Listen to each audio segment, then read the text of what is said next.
Hello and welcome back to Seaside Garage. It's early morning.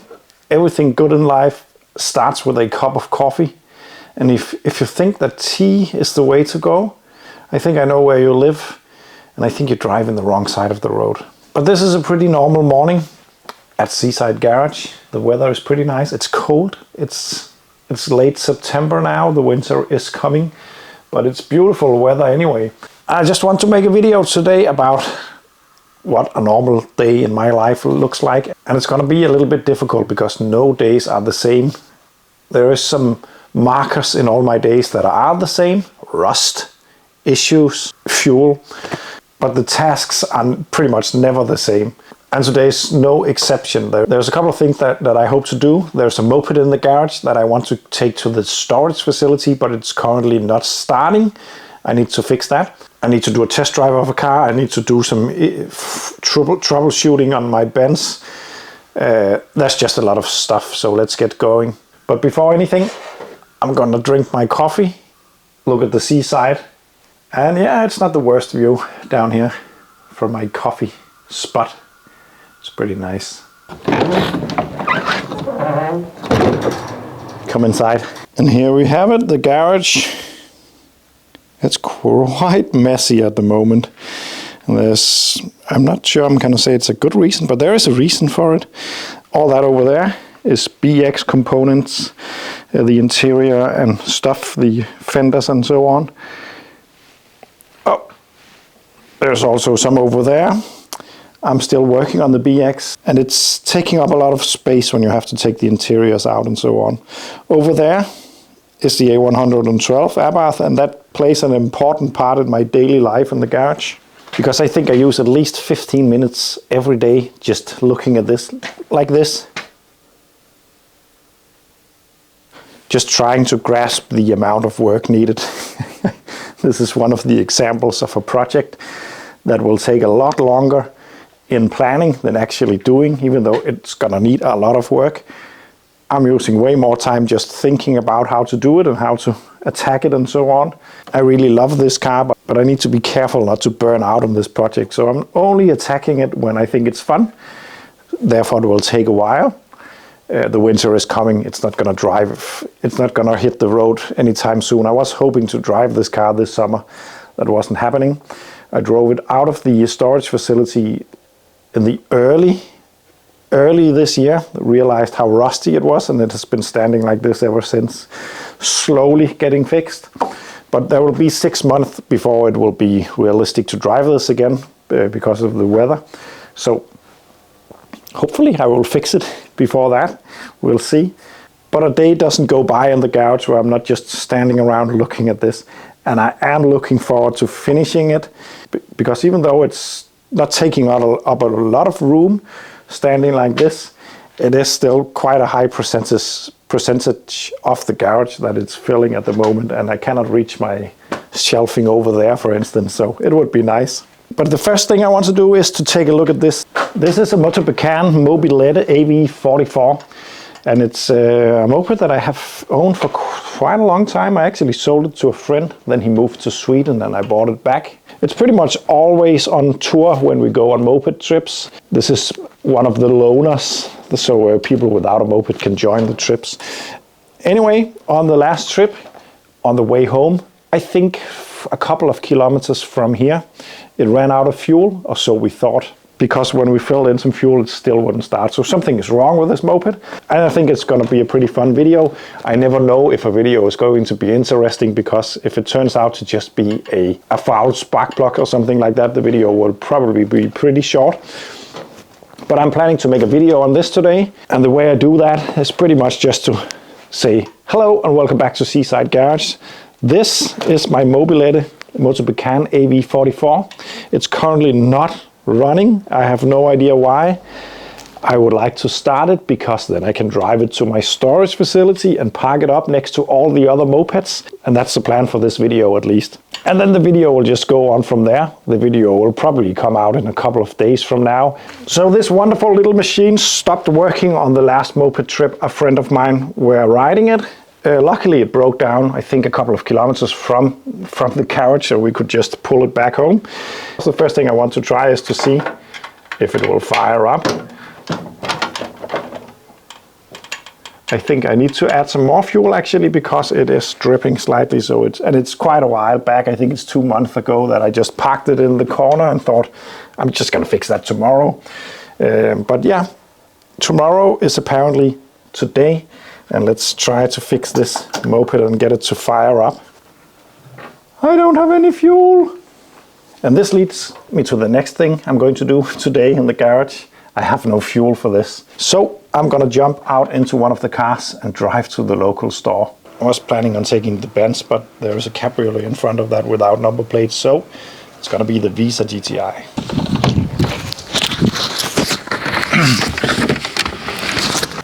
Can't complain about that though. The Visa GTI is the most fun car I currently have in the fleet for a quick going to the shop tour. I live around 7 kilometers from the shops, and I do take the trip to them a couple of times each day. I think I always need a small part, some oil, some petrol, something like that. And I'm not complaining, because this is a this is a blast every time I have to go somewhere, because I drive fun cars. If I were driving something boring, it would probably be a chore, but it's not, because it's always nice to get the cars out and drive a bit. But it also reminds me of stuff I need to do. The GTI, it drives really nicely. It's a lot of fun, but there is a lot of stuff that I need to fix on this that are very annoying. I have a bit of a drivability issue that I explained in a video about this car, where it tends to cut out and the engine is not the correct one, and it could be related to the ECU and so on, but I haven't looked into it. I think it's going to be a pretty simple fix actually, and it's not that bad either. It seems to be using quite a lot of fuel, so it's probably over-fueling. But I don't think it's to the extent where it's going to wash the bores clean or anything like that, because I don't think it would pass the MOT in that case, and it did. There's other stuff that is very annoying. For instance, the heater is constantly slightly on. I cannot shut the valve off, so there is also, so today it's all right because it's a bit chilly right now, but once the sun really gets started, it gets quite hot in here because of the sunroof and so on, so I have to have everything open. And this is probably something a lot of you guys with old cars know about. When you open windows, it can start to suck in the exhaust fumes from broken seals, rusty holes, bad exhaust systems and so on. So in order to not have any bad smell inside of this car, I have to have the sunroof open and both the windows completely open, which create quite a lot of wind noise. That's something I need to fix. I know that it's missing a plug in the floor, for instance. There's a lot of places where the exhaust could be sucked in, or just the engine smell could be sucked in when opening the window. So that's also a to-do thing, because either I'm cooking or I am being blown to pieces in here. So that's just small stuff that would be nice to get fixed, because I don't want to go on long trips in this car when that's not okay. And the other thing is, it will be, and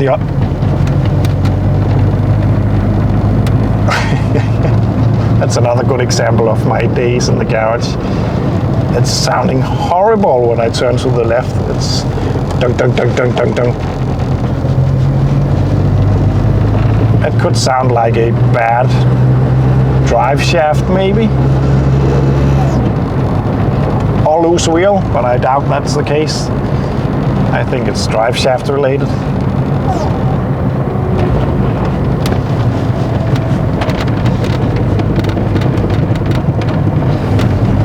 So that's a new one. That's also part of my life, because I drive cars that are not completely restored. I just revive them, start to drive them, and thing breaks down quite often. It's not weird, and it's not a problem, because that's what I like to do. Of course, when I have to go somewhere, it's not always that fun, but there's something I have to take a look at on the Visa, that's for sure. Will it be today? I don't know. I need to fix that moped. I don't know how long that's gonna take. I need to fix, and there is other stuff that I need to do today. So I'm gonna go into the shop. I'm there almost, and pick up a bottle of fuel and get back to that moped video. So see you in a bit.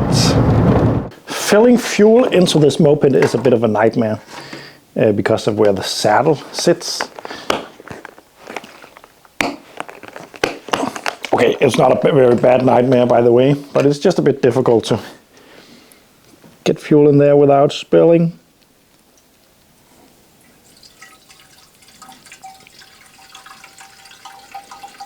Not gonna put a lot in because it is dripping out of it, because it is leaking out very slightly. Just wanted to fire up. I know this won't start, but sometimes stuff fixes itself over time. So it hasn't been attempted, started in a month's time or something like that. So let's just see.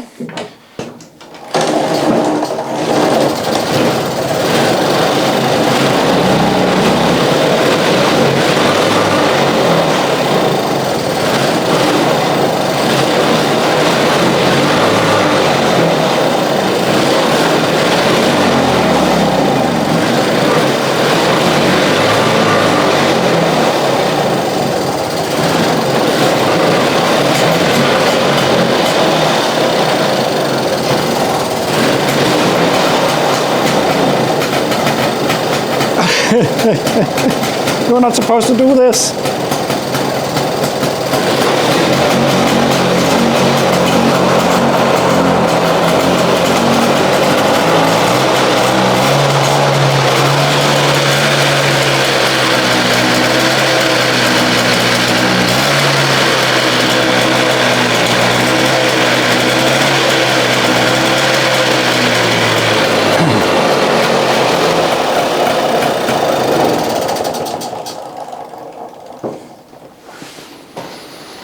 Okay, so this is not gonna be a video. It just fired up. It is a bit hard to start because the choke mechanism has never worked on it, so until it's hot, it is a bit, but when it's running, and it's very fast. Remember, it's a moped, but it's a pretty fun one to ride. I wonder what happened last time we attempted to start this for a million times. I wonder if it had drowned itself extremely much or something like that. Anyway, it's running. So I'm gonna jump on that and drive that to the storage and park it up. And this really describes my life, because in theory, well, it is nice that it's just firing up and I don't have to fix it. But on the other hand, I was planning to make a video about it. It's not going to be a very interesting video when it just fires up without any kind of explanation. I could, of course, start to try to figure out why it stopped working, but it's almost impossible to track back that way. I could go for a long ride and see if it cuts out and are unable to restart, because it could be coil related or something like that. But it's a very weird sensation to be happy that it's working and then feeling a little bit derailed, because it was my plan to make a video on this. But anyway, let's take it to the storage.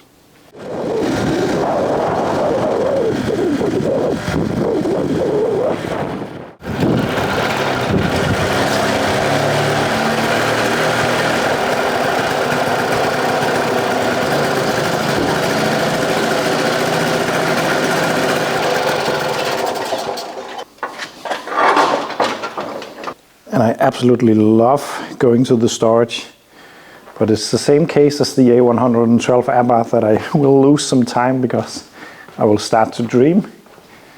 I think many of you would probably get exhausted just looking at these projects, but I can only see a lot of interesting experiences, and yeah, just the thought about driving this, for instance. on the road daily, maybe even. That could be so cool. The police car also. I am currently thinking about what project to dig into next. I went all in on the BX, and I think I'm going to do that in the future, being a little bit more focused on one project at a time to get some stuff finished. I'm not saying I'm going to do that completely. I will probably still change a bit from time to time, but maybe be a little bit more focused, considering to finish up this one. I really would like to start on this one also, but it's so massive that maybe it's not the time. The BX is also something that I'm looking forward to continuing on, but I just did a BX, and even though this is a 4x4, it would be a bit much the same, I think. I actually think I'm going to take a non-Citroen to work on next time. The Panda could be a good contender also. Easy project, and it would be nice to have this ready to maybe sell if I have to. It would be a shame though, I really like it. But I think it could be the Zook that comes up next. That could be really fun to fix up over the winter and get ready for the spring. There's also the XM. This is going to be a classic car, 35 years old in summer next year. That will make it a lot cheaper. So I think I'm going to wait until that to get it registered. And I'm also always tempted to take something back from the storage, because that means I don't have to walk all the way. So I just woke up this morning and decided to make this video about a typical day in the garage, and I wasn't planning anything. And it turns out to be a very typical day in the garage, and also a good example of what I do. I sometimes try to plan ahead, to think tomorrow I'm going to make a video about blah, blah, blah. For instance, the Moped was my plan for today, but I'm not going to be able to make a video on the Moped when it works, at least not on that problem specifically. Of course I can plan ahead on rust repairs and so on, but doing what I do here means that everything is a bit unknown, because you never know how things are going to turn out. You don't know if the spare parts that arrives are the correct one. You don't know if the repair that you are making will work, and so on. So planning ahead is a bit difficult.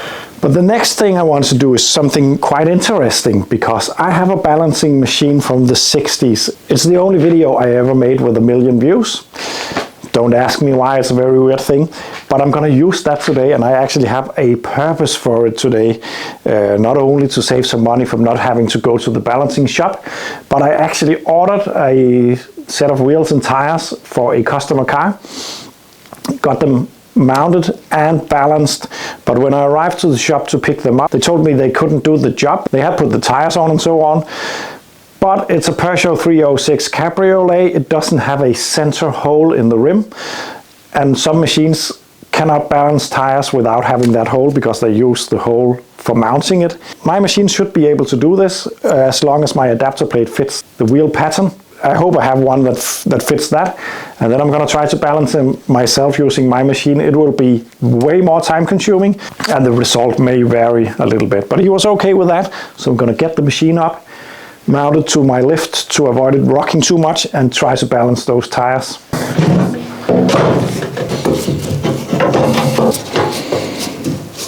So I'm going to go ahead and park the customer car up right there, move the Visa and drive it up here so I can take off the front wheel.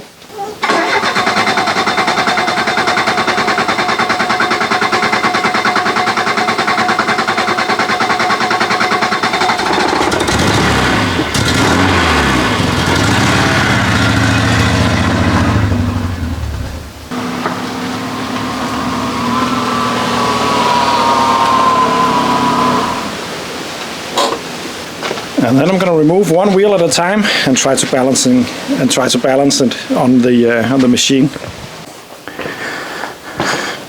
There we go. I found an adapter that fits and fitted the tire. I cannot fit it as it's supposed to be fitted, because still the lack of hole in this means that I cannot slide the wheel back far enough. According to the manual, this should hit the inner part of the rim, but I cannot move it far enough in, because it will just hit, the axle will hit the the rim. So I can't do it as intended, but I'm not sure whether that will matter. I think if I can just get it to make a small dot on my, if you want to understand this machine, you should watch all the other videos, but it will draw a circle, and if it's just a dot or a very tiny circle, the balance is all right. If it's very big circle, then it's not all right. So I figure that if I can get it within a small size or something like that, it will be all right. What I want to do firstly is to try to static balance it. That means just turning the wheel to a random spot and see if it moves somewhere, and it seems to do that. I would like to add weights on the inside until it stops having a decided place to go, because that means that it is heavier at some point. So now it's at its resting position, so the heaviest side has got to be here. And I'm going to add a couple of weights to the inside, just going to clean it up a bit.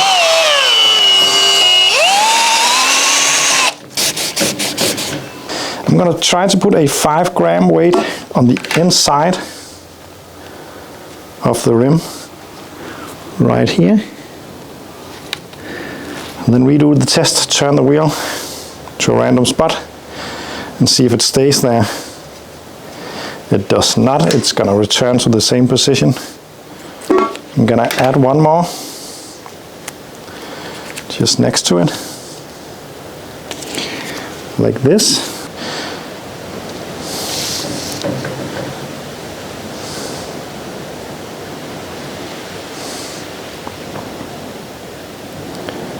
Still not quite there, but it's close.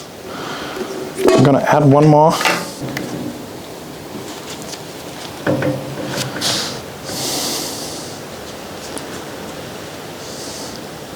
So there we go, it's standing still at random positions.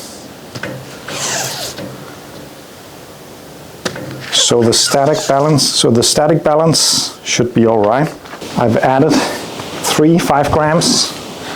That's 15 in case you don't know math at all.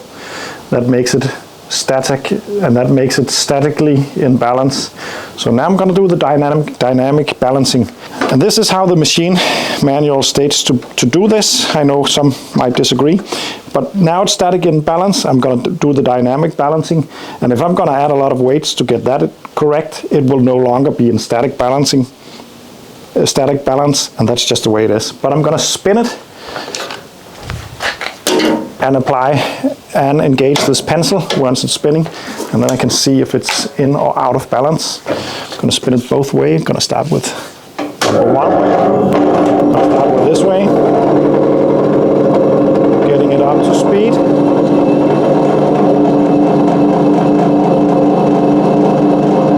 Like that. Engage the pencil.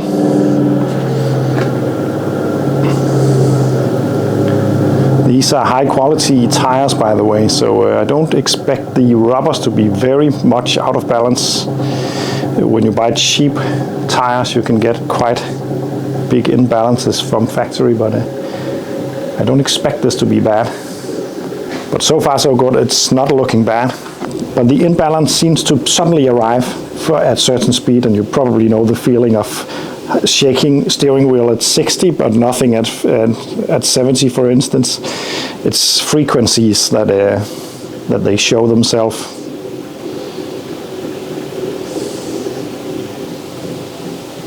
Oh, something is showing up now.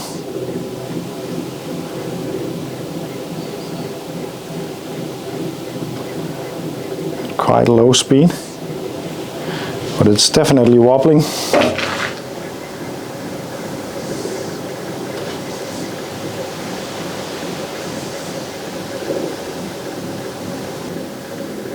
I'm not going to let it come to a standstill, and then I'm going to spin it the opposite direction, and that will draw a image on that one. I'm going to spare you that. It's time consuming, but take it back when the drawing is complete. Right there. Can you see it's a bit heart shaped, and the top of the heart points toward the direction of where I'm going to put the weight. But firstly I need to measure the size of this drawing. say that's right around there. That actually gives me 11. That actually gives me 11 millimeter, just barely. So I'm gonna say I'm not far. It's not gonna be very wrong to add 15 grams to the inside in the direction of that drawing, which is right there. So I'm gonna add 15 grams. It's actually pretty close to being 20 grams, but I'm gonna go with 15 and then retest. These I'm going to put on the outside of the rim, or as far as in as I can get to the outside of the rim. Let's say it's right around here. Exactly where weights were added last time. It's been having a lot of weights, I can see, but it's the same place at least. I'm gonna add them right there. And you know what? Then I'm gonna do the test again. Flip the paper around. And it should be enough with just one direction, I would presume, if it's a success. I hope to just get a dot, and at least not a drawing much larger than a couple of millimeters. So let's try that.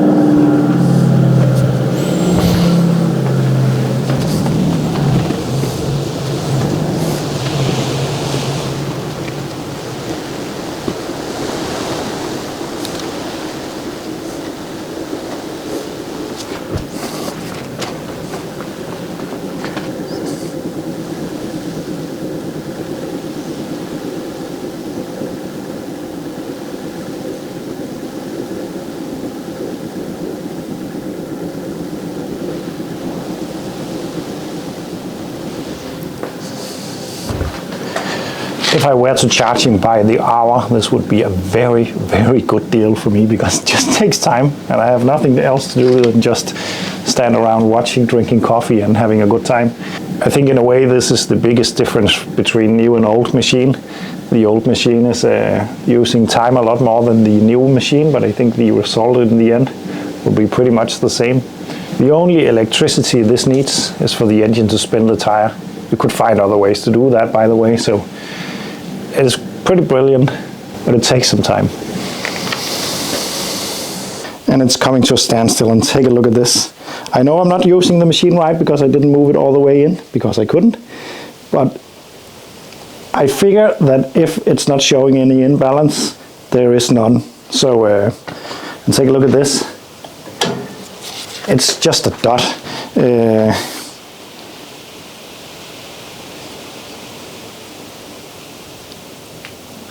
There's pretty much not any kind of figure going on. I'm getting that to 1 millimeter, which is, by the way, the same thickness as the pencil. So that is just perfect. I'd say this is a success. It takes some time, but it's a success. And the local shop, would you believe it, couldn't do this job, even though they make a living from fitting tires and so on.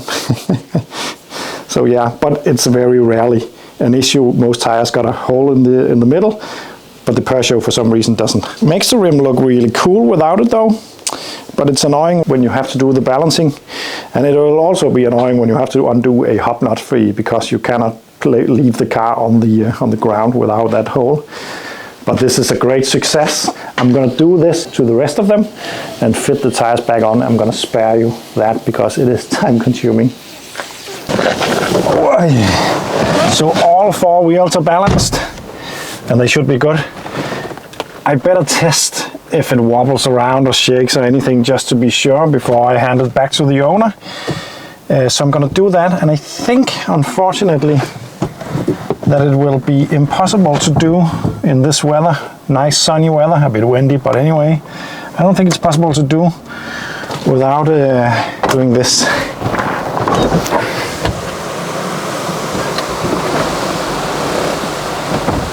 Yeah.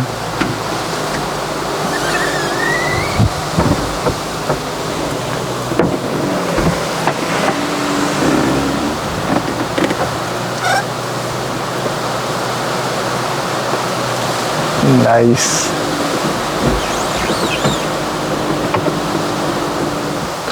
This way it will be much easier to register any vibrations.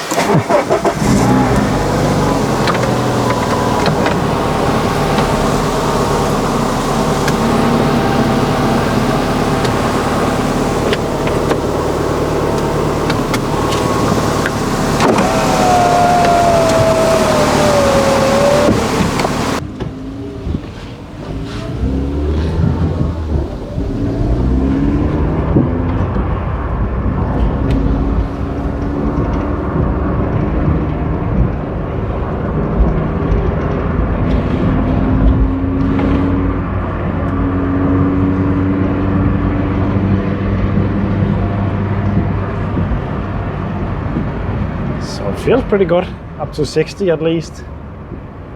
No vibrations.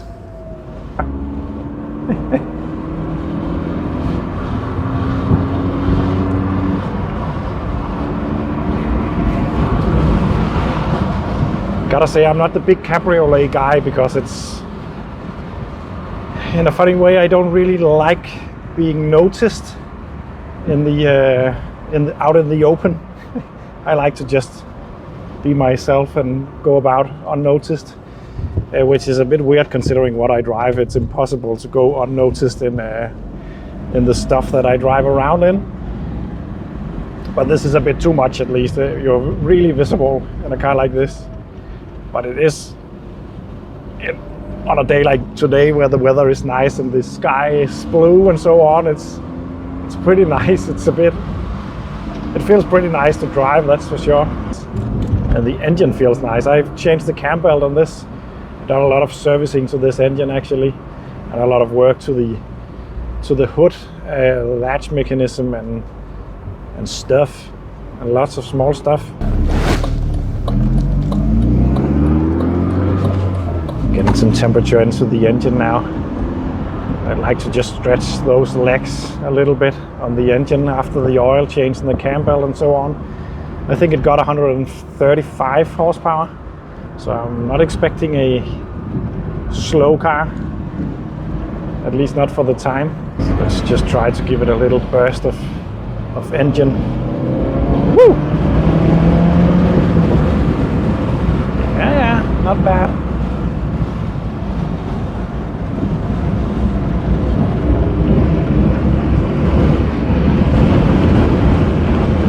Probably a bit windy back there. You're hanging on. Oh, what a terrible place to meet a bicycle. This corner up here is quite dangerous in the first place. So I'm just gonna stay back.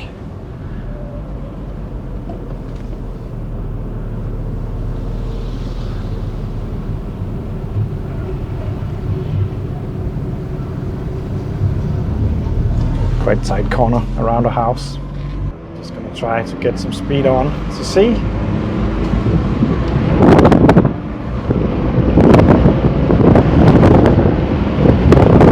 Get away, little bird. Nothing. It pulls rather nicely. Really sweet.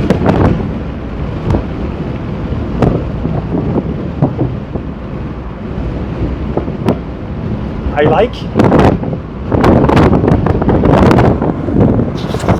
I wonder how much wind noise is at your place at the microphone end. I hope it's not too bad. But it's really driving nicely. Peugeot really made cool cars in the 80s and the 90s. And I really like this engine.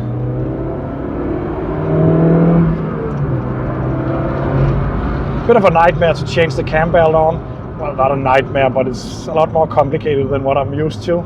It got adjustable cam sprockets and yeah, not a lot of space. It's a 16 valve. So it's a bit different than most of my 8 valve engines. It was very similar to the Renault Grand Prix Clio I had a while back. Also a 16 valve pretty much the same power output also. But anyway, no vibrations from the tires. I think my old machine from the 60s did something that the local tire fitters couldn't do, and that's awesome. I love the machine, I love the balancing machine, but I didn't really think that I would ever really have good use for it other than the fun of doing it myself. And yeah, I will save a little bit of money each time, but it's not a lot.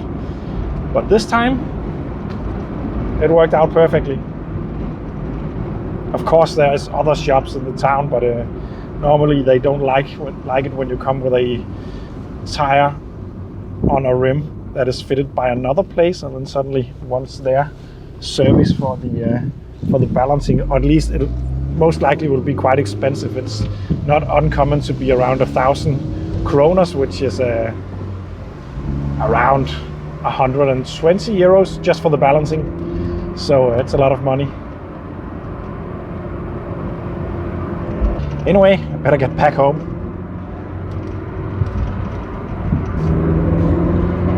There's more stuff in the garage that I need to do. This is pretty fun though. If I had an excuse to do this for the rest of the day, I probably would. Maybe I should make a video with this car, a test drive video. I can't do that today because there's not a lot of time left, and it takes a lot of time to make those videos. But maybe if the weather stays this good, I could do that one of the next coming days. If you guys are interested in a road test of this brilliant little car. Back at the garage, look what's standing right there. The beautiful blue BX in pieces.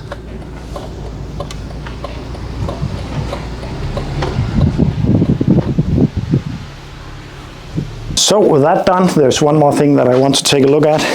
The day is almost over.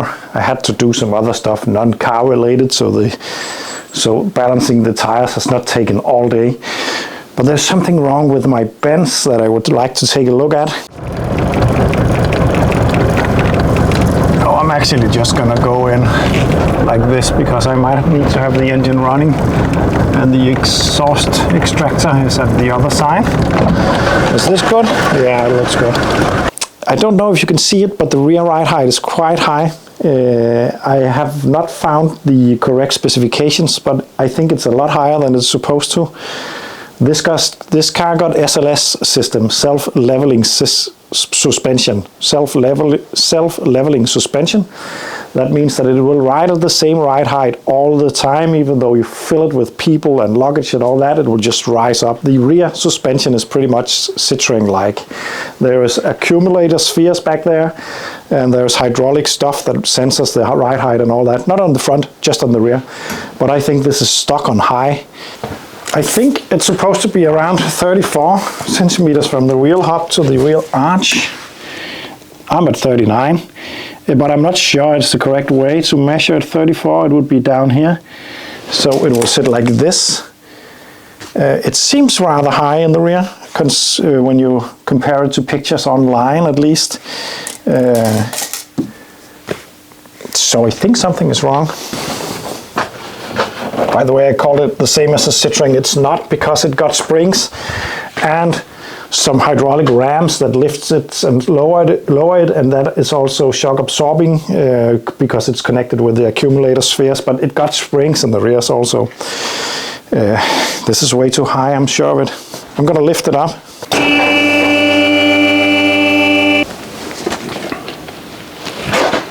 So over there we have the self-leveling valve, and I wonder if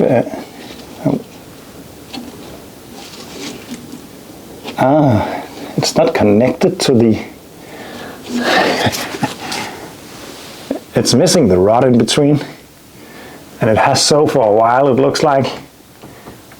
I can't remember when I was last down here. I haven't actually never checked if it was missing that, so it has no way of knowing at what ride height it's supposed to be, because this one is attached to the sway bar, and when the sway bar will move according to the amount of weight in the car and push up Will it push up or down? I'm not sure.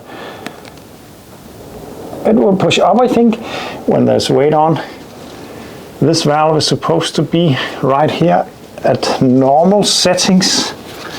As far as I remember, it's been a while. There's a hole in this right there, and a hole right there, and I can put a rod through there and align that up, and then that should be normal ride height with no luggage in the car.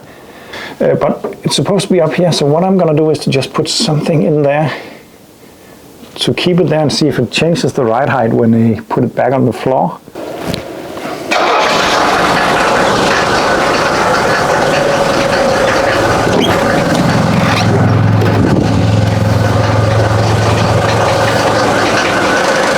It does not seem to change. I don't know how much time it will use reacting though.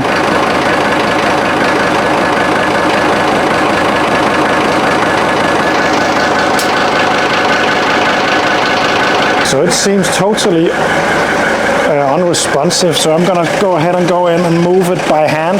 It won't crush me because if it goes down a bit lower, it will rest itself on the rubber. So there will be room enough for me.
So this is actually a pretty good example of the videos helping me along. Normally it's the comments and so on that helps, but in this instance I can clearly see while editing the video that the car is actually raising and lowering. It's just going very slowly.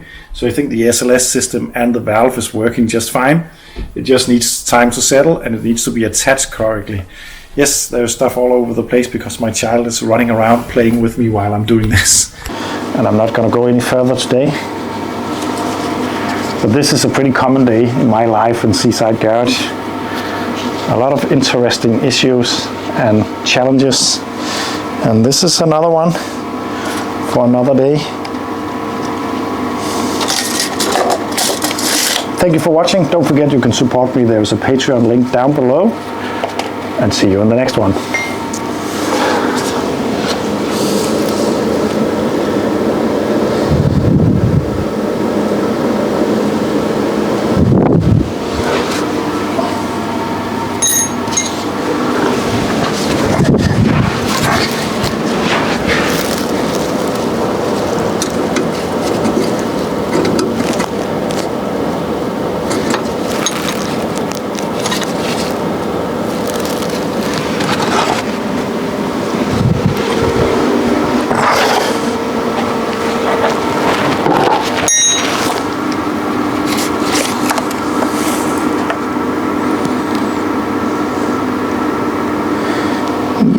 til stjernen. 38,9.